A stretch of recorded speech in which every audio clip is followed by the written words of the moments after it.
کجا دارم؟ ببین بچه‌م این زیبش گوش نشه نمیدونم چیکارش کنم. بردیا مامان گریه نکن. از داروخونه شاید بهشون بگیری. آخه الان انقدر گوش نشه گریه میکنه. ببین الان اینو گذاشتم خب که نفس بکشه. ای وای خب چرا فکری؟ نه حوصله ندارم بغلش کنم. چیزش میشه؟ البته ازش تنگ میشه به نظرم اصلا باعث میشه قضیت بشه. نه مامان گریه نکن بعد میبینی. نگاه کنید بچه‌م سالمه. نفس میکشه. بردیا مامان گریه نکن. شیر میخواد. خب حالا اینجوری میکنه خفه میشه که بابا 6 ماهشه. درش میاد. نه خفه میشه به نظره نمیشه. به نظر شما خفه میشه نمیشه. نه بابا هیچ چیش نمیشه. بردیا کجا ندارم بخرم. الان داریم کارو. خب من منتظر داداشم بیاد. ای وای گریه نکن مامانی. ببینم. آره بچه بگو ببینی. خب ببینم بچه هست. آره بچه هست دیگه چیه؟ میدونه داستانه؟ ای وای این خب بیا باز کن ببین. دلم براش میسوزه. بابا نه موتور مخفی چیه؟ بچم توی اینه.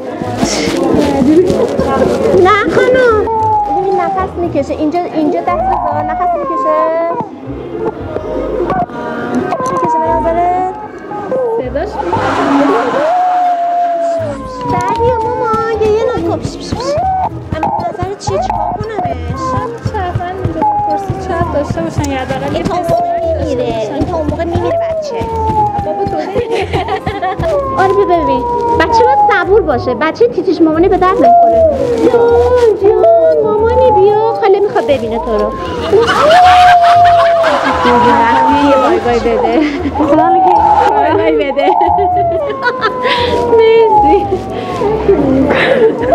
گریه نکن الی میگردم ببخشید ناراحتت کردم. یه بای بای بده. مرسی.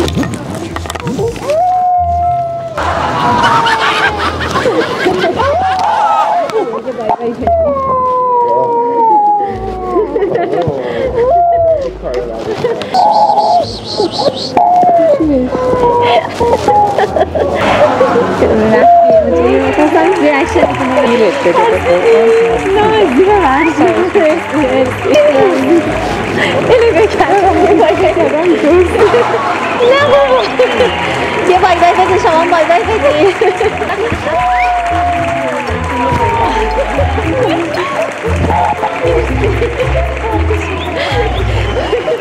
مرسی عزیزم متشکرم.